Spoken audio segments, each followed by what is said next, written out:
Oleh karena itu ada salah seorang sahabat datang kepada Kanjeng Nabi Muhammad SAW. Ya Rasulullah, aku ingin ketika aku berdoa, doaku diijabah oleh Allah, langsung dijawab oleh Allah Subhanahu wa taala.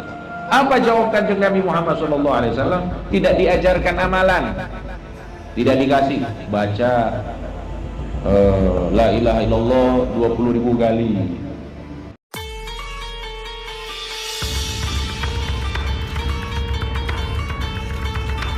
Hadirin yang dirahmati Allah, kemudian di sini disebutkan fadilah dari kita itu mencari harta yang halal dan makan makanan yang halal. Disebutkan di dalam sebuah hadis, man akalal halal, barang siapa yang makan makanan halal arba'ina yauman, selama 40 hari berturut-turut. Kalau halal itu maksudnya bukan haram dan juga bukan syubhat.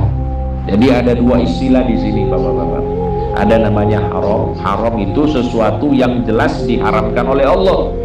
Yang kedua ada namanya syubhat. Syubhat itu tidak jelas apakah dia halal ataupun haram. Itu namanya syubhat.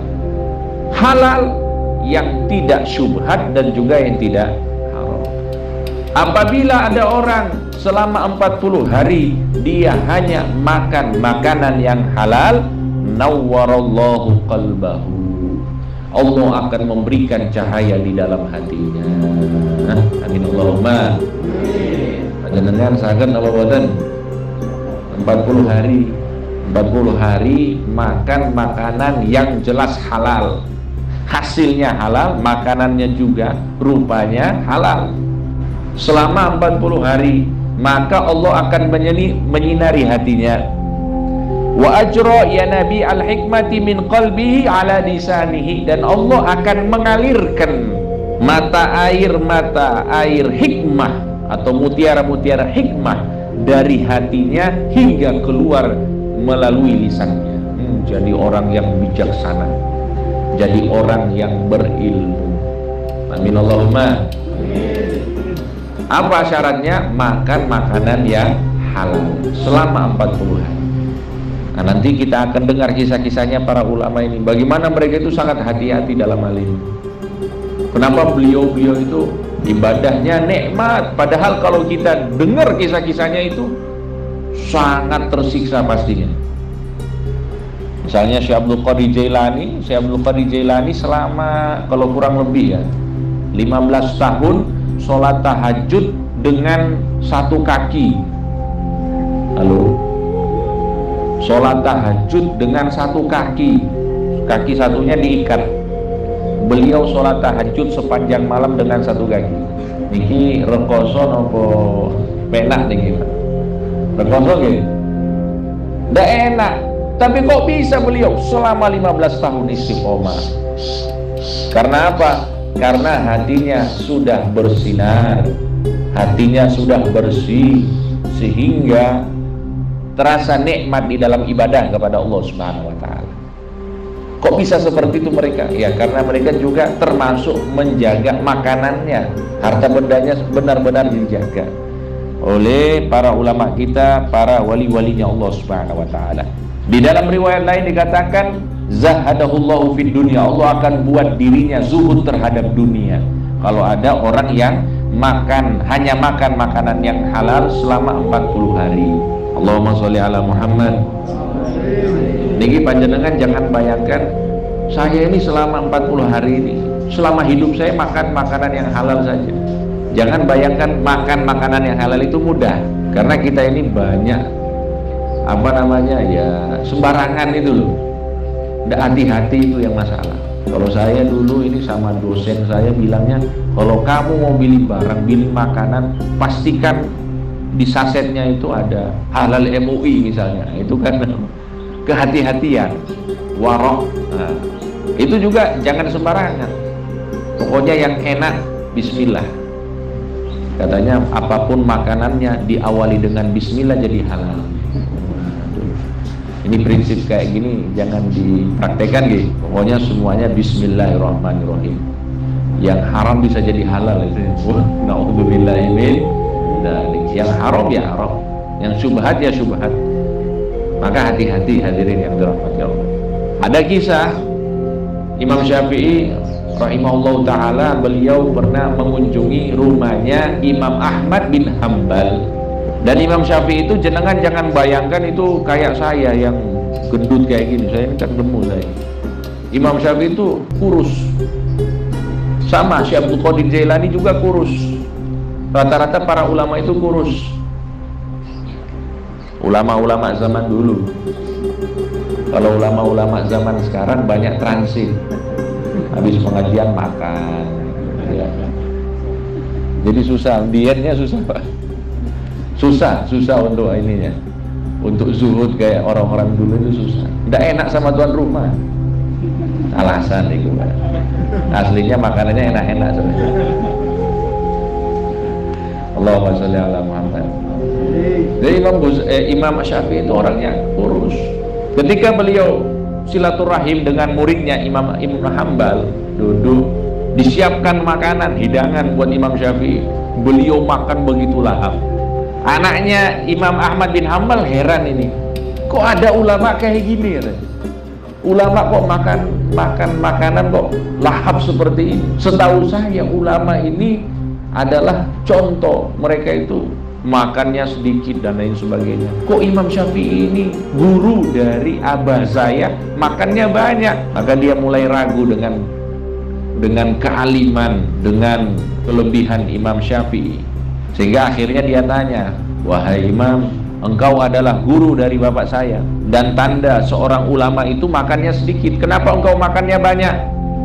Dijawab oleh Imam Syafi'i, saya itu yakin bahwa tidak ada harta yang masuk ke dalam rumahnya Ahmad bin Hambal kecuali harta yang halal. Maka makanannya pun juga halal. Kalau halal disia-siakan eman-eman, maka saya makannya lahap. Mumpung apa? Halal. Insya Allah juga ini halal. Maka sebanyak-banyaknya. Kalau tidak habis bawa pulang. Allahumma sholli ala Muhammad. Oh ini yang bawa tas ini banyak menangnya nih. Jadi itu hadirin yang dirahmati Allah, kalau kita itu makan makanan yang halal, banyak sekali manfaat yang akan kita dapatkan. Di sini hati akan bercahaya, akan mendapatkan ilmu yang manfaat, yaitu hikmah, kemudian akan zuhud terhadap dunia. Wa qala sallallahu alaihi wasallam, inna lillahi malakan ala baitil maqdis. Sesungguhnya Allah subhanahu wa ta'ala memiliki seorang malaikat yang ada di Baitul Maqdis. Baitul Maqdis sana di Palestina, di Gaza, Masjidil Aqsa, Baitul Maqdis, rumah suci. Dinamakan Baitul Maqdis karena itu adalah rumah suci. Dinamakan Masjidil Aqsa karena jaraknya jauh. Ya, dan bagi orang Mekah pada saat itu menganggap masjidnya jauh, maka disebut Masjidil Aqsa, masjid yang jauh. Itu belum ada dulu di Indonesia. Kalau sudah ada masjid di Indonesia lebih jauh lagi mungkin ya. Kalau dibandingkan Palestina, gitu. Allah subhanahu wa ta'ala memiliki malaikat di Baitul Maqdis, yunadi kulla lailah. Dia selalu menyerukan setiap malam, man akala haraman. Jadi malaikat ini dia mendiami Masjidil Aqsa.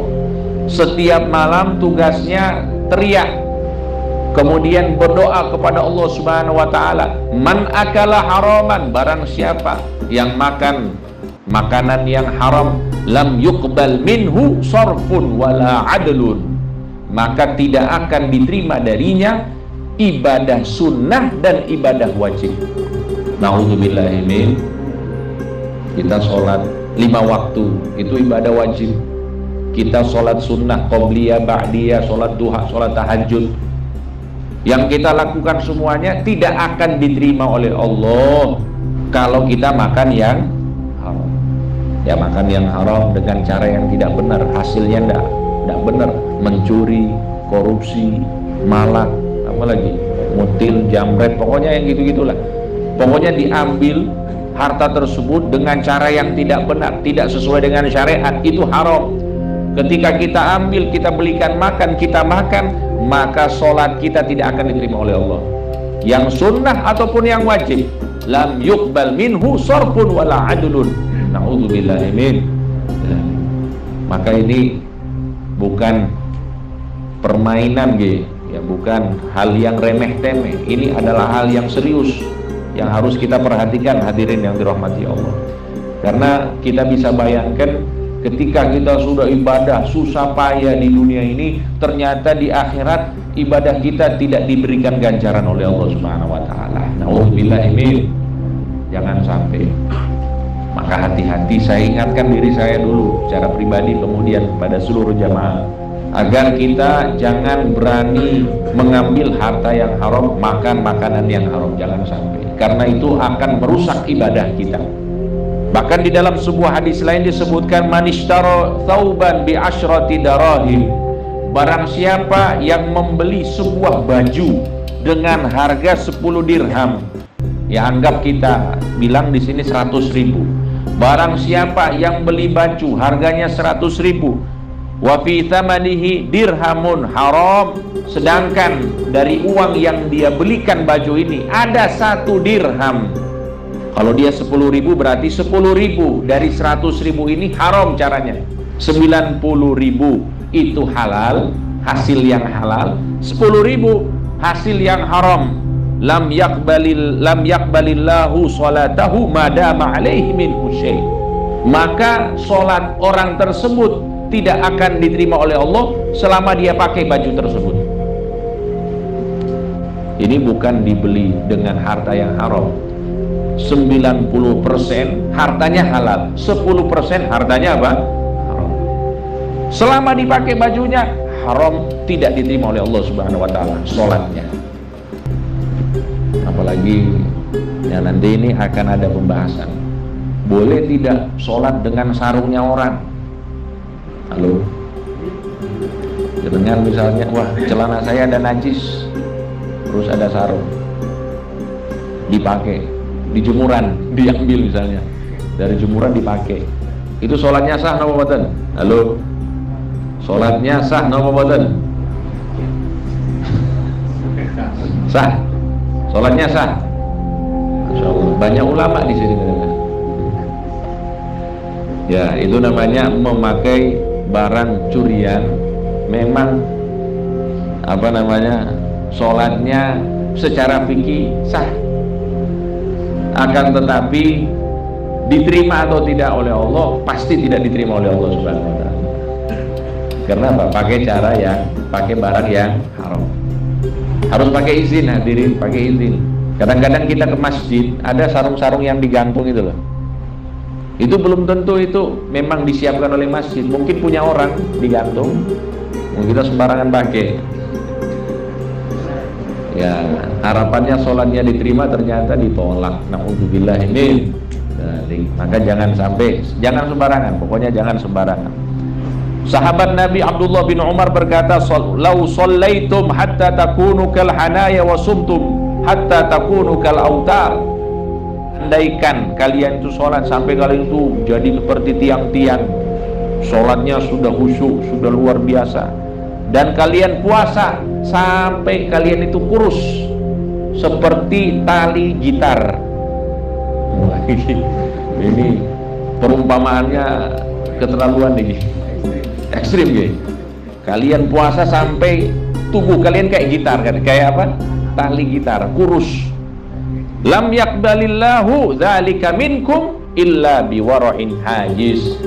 Semua ibadah yang kalian lakukan tersebut tidak akan diterima oleh Allah Subhanahu wa taala kecuali dengan cara wara', berhati-hati. Kehati-hatian yang mana ini akan menghalangi kalian dari hal-hal yang diharamkan oleh Allah Subhanahu wa taala. Ini diperhatikan hadirin.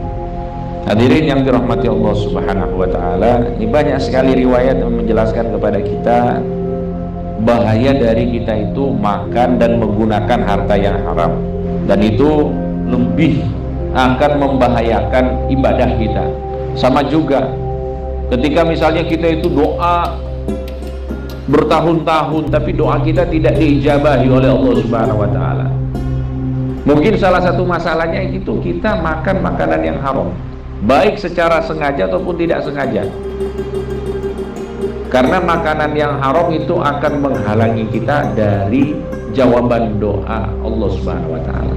Oleh karena itu ada salah seorang sahabat datang kepada Kanjeng Nabi Muhammad SAW. Ya Rasulullah, aku ingin ketika aku berdoa, doaku diijabah oleh Allah. Kalau bahasa kita, aku ingin doaku ini mandi langsung dijawab oleh Allah Subhanahu wa taala. Apa jawab Kanjeng Nabi Muhammad SAW? Tidak diajarkan amalan, tidak dikasih baca la ilaha illallah 20.000 kali, atau baca sholat tahajud 40 malam. Tidak diajarkan kayak gitu. Nabi jawab dengan singkat, aktif mat'amaka tustajab da'watu. Perbaiki makananmu, makan makanan yang halal, niscaya doamu akan dijawab oleh Allah Subhanahu wa taala. Nah, maka ini banyak sekali manfaat makan dan menggunakan harta yang halal.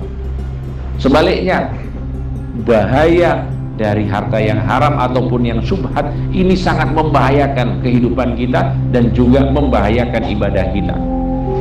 Makanya hadirin yang dirahmati Allah, kalau sudah terlanjur ya tinggalkan. Kemudian bertobat kepada Allah Subhanahu wa taala dan komitmen mulai hari ini dan kedepannya saya tidak akan makan, tidak akan menggunakan kecuali yang saya yakin benar-benar halal. Hadirin yang dirahmati Allah Subhanahu wa taala.